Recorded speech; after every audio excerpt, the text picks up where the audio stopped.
Hi, my name is Madeline Cowan. I'm the grassroots organizer with Cascadia Wildlands. From growing up here in the Pacific Northwest, I've always had a deep passion for the beautiful places that are here. When I graduated college from the University of Oregon, I found out about Cascadia Wildlands and I started as a volunteer. And as a volunteer, I learned about the atrocities that were happening on our public lands, specifically on the old growth and mature forest ecosystems here that are so essential for mitigating the climate crisis. This is wild ginger. Oh. It's so yummy. Do you want to try it? Yes, I would love to. Yeah, it's this heart-shaped one. It is this. Mm-hmm. Wow. Yeah. So the Cascadia Action Team, the Wildcats, will go out into the field and do what's called field checking. So we're going into proposed timber sales on public lands, and we're comparing what the agency is saying, so like the U.S. Forest Service or the Bureau of Land Management, what they're saying on their documents compared to what we are seeing on the ground. And we use that information to inform really strong public comments and at times help inform our legal cases. It's really important to get people out into the forest to understand what's happening on the public lands.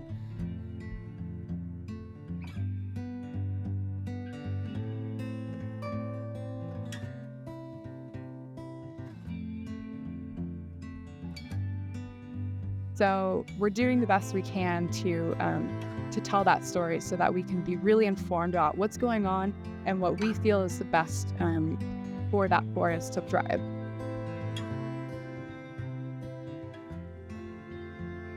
I moved out to Eugene in fall of '93 as a innocent, naive freshman at the University of Oregon.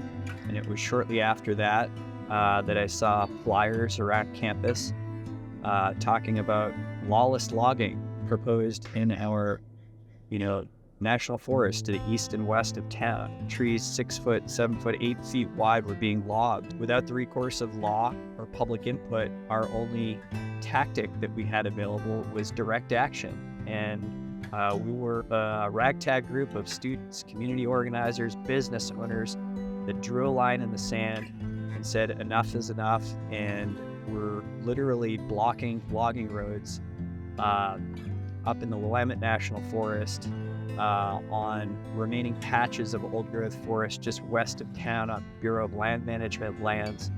And we, in a number of cases, won. We certainly lost in a number of those, but we won. We helped build a movement for old growth forest protection that's continued to grow and grow and grow. And those early days of direct action evolved into what later became Cascadia Wildlands, that now uses a whole suite of other tactics and strategies to attain our goals. When we began in the mid-90s, there were no gray wolves in Oregon, Washington, or Northern California after being systematically exterminated across the region in the 1930s. It was an exciting time when the first gray wolf swam from Idaho across the Snake River into Oregon and established the first pack there. It wasn't very long after that the state of Oregon, working with the federal government, wanted to kill members of that pack because there were conflicts with livestock. And Cascadia Wildlands used the law and secured a legal injunction against killing a couple of wolves in Oregon when we only had about 12 wolves in the state. And that successful injunction that we secured helped jumpstart wolf recovery in the region, because it was illegal to kill wolves at that point after we secured the injunction. It could be this year or next that wolves are found in the Klamath-Siskiyou or the Oregon Coast Range. Incredible wildlife recovery success story that we're living through as we speak. There are very few weeks where I do not go and spend time in the forest, regardless of the season, because it is really where I feel home. And I feel a lot of responsibility and a lot of climate anxiety and concern. I grew up in rural Southern Oregon in a cabin in the woods on land that had been my grandfather's logging operation. And I think that's quite common in conservation work, where just 1 or 2 generations removed, we're recognizing that we need to undo some of the damage that's been done to our habitats. And that land is now an inholding in the Cascade-Siskiyou National Monument.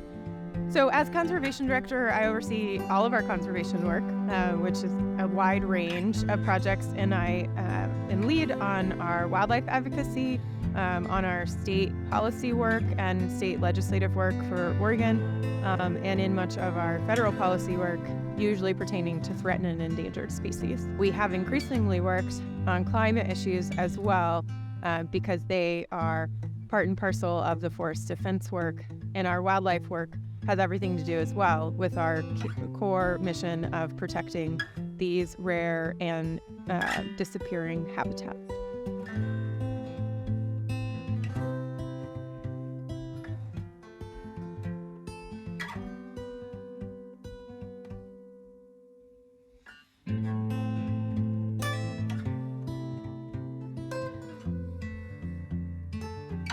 Throughout my time working, both as a volunteer and in my position as a grassroots organizer with Cascadia Wildlands, I've been so proud to be a part of some really successful campaigns. The Flat Country Timber Sale was one that was proposed in May of 2018 when I was just graduating college and just starting to understand the world of industrial forestry in our region. And I went out with the Wildcats and I field checked almost every single unit, and what we saw out there was really astonishing. We were really shocked to see such an aggressive project as the Flat Country Timber Sale, really targeting these really important last remaining old growth and mature forests. One of the most memorable times I've had with Cascadia Wildlands was when we found out that the Flat Country Timber Sale was withdrawn.